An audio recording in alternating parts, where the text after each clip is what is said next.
Israel's defense forces are preparing for what appears to be a large ground operation into Gaza. This as hostages and foreign nationals remain trapped.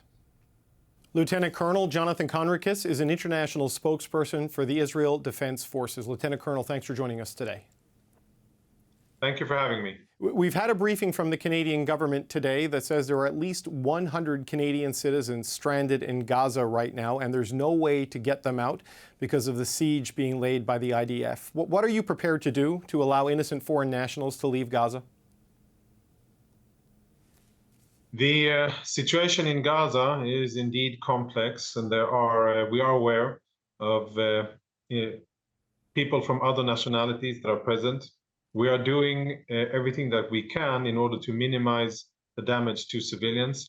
At this stage, I am not aware of any ability or plans or attempts to evacuate people. We are focusing at this stage on our military objective, which is to dismantle the military capabilities of Hamas. Is Israel prepared to allow Canadians, Americans, and people from other countries who are not part of this fight to leave Gaza, should they present themselves at a checkpoint or at an exit, or make arrangements for them to do so?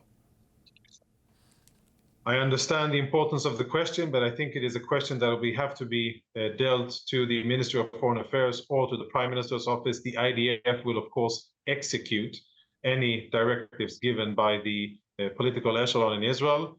I can assure you that whenever possible, the IDF will try not to affect civilians, whether they are Canadians, Americans, or Palestinians from Gaza.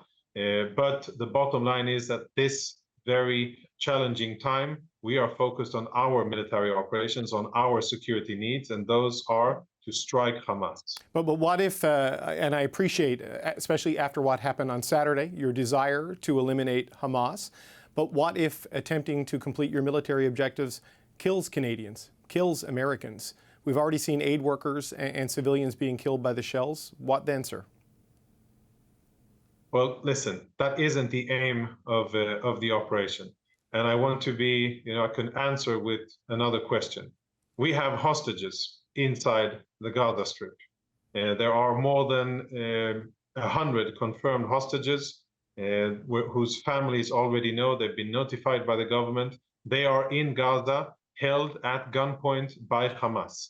Hamas has already made a threat about the safety of these hostages, yet the IDF continues to operate and strike military targets. Now, I would like you to put that into the equation, and that will lead you to the answer in understanding our priorities. The priority in this war, not this operation, not this skirmish, but this war, is to dismantle the military capabilities of Hamas. All of the other things are secondary at best. Okay, I appreciate the candor of that answer. I wonder, you talk about how you're striking Hamas targets and military targets. How certain are you of that? Like, how good is the intelligence inside Gaza that what you are hitting are in fact 100% military targets? The intelligence is solid. It's a result of many years of collecting intelligence, of monitoring the movement of Hamas operatives, of listening to them, and using various sources of high-tech intelligence in order to map the whereabouts and the locations of the facilities that Hamas uses. So I am very confident that the places we are striking are indeed places that Hamas uses for their military purposes. They may be dual-use localities. Part of them may be used by civilians and part of them may be used by Hamas. And in that case, we apply the principle of proportionality, whether a strike on that is necessary and proportional. If it's a small military importance and striking down a big civilian building, we won't do it. But if we know that there's a senior Hamas commander that is trying to hide amongst civilians, then in some cases he will be struck even though there are civilian casualties. That is how any military would operate in war, according to the laws of armed conflict, according to those principles, and that is what we are doing. I know that in the past, Lieutenant Colonel, that you have used text messages and other warnings to civilians of a potential operation or a target in a specific part of Gaza. Are those continuing in this operation? Can they continue with the lack of power, for example, inside the Gaza Strip?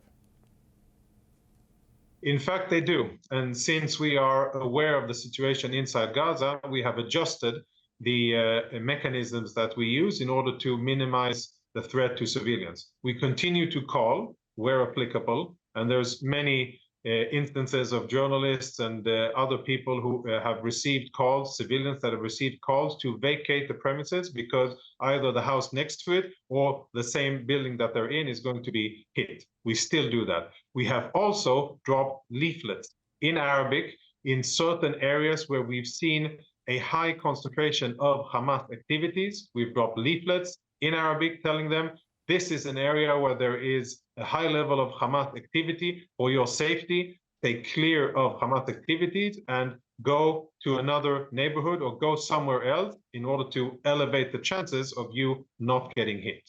I know that the IDF is preparing for a ground war, and it will depend what the government decides in terms of whether or not you execute this. But with this stated goal of eliminating Hamas, that it seems to me that that can't be done from the air. I mean, is a ground war inevitable if you're going to eliminate Hamas? And what would that mean for the civilian population and also the soldiers who would be asked to conduct one? We have mobilized 300,000 reserve soldiers, and all of them are from ground units. So I think that your assumption and your assessment is quite logical. And once ordered, we will continue and broaden the scope of our operations in order to achieve our aim.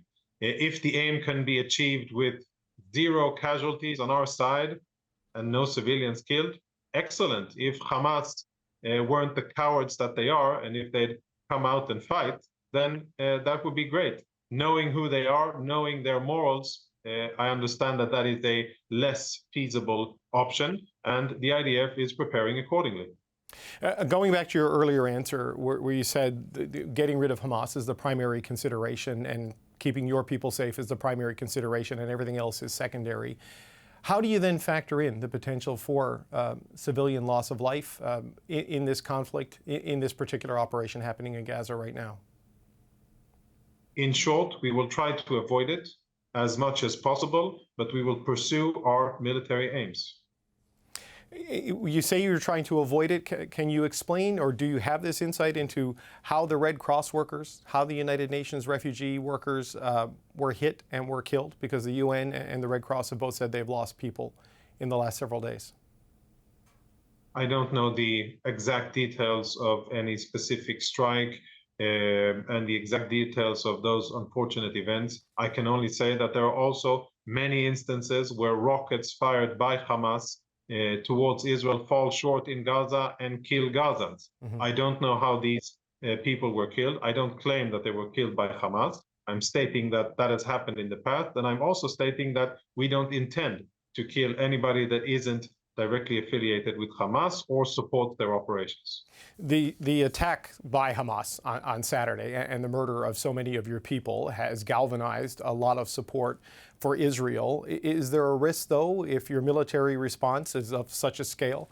Does it risk drawing in other actors in the region and perhaps widening this, sir?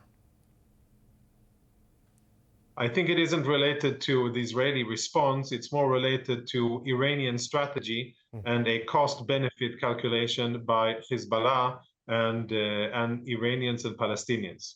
That is, I think, the focus. And actually, I think that a strong, decisive, overwhelming military victory against Hamas would provide very peaceful and quiet times in the future for future generations. But those are speculations, and that is more in the future. The other enemies that we have, all funded, equipped, and trained and guided by Iran, are for sure looking at what's happening and thinking, making their considerations, what they should do according to their own cost-benefit calculations. I think it is worth noting that Hezbollah has so far conducted a few attacks, but not yet decided to join in the fighting. That's important. And one would hope, for the sake of Lebanese civilians and Israeli civilians, and of course our personnel, that that doesn't change. Lieutenant Colonel Jonathan Conricus, I want to thank you for your time today. We appreciate it.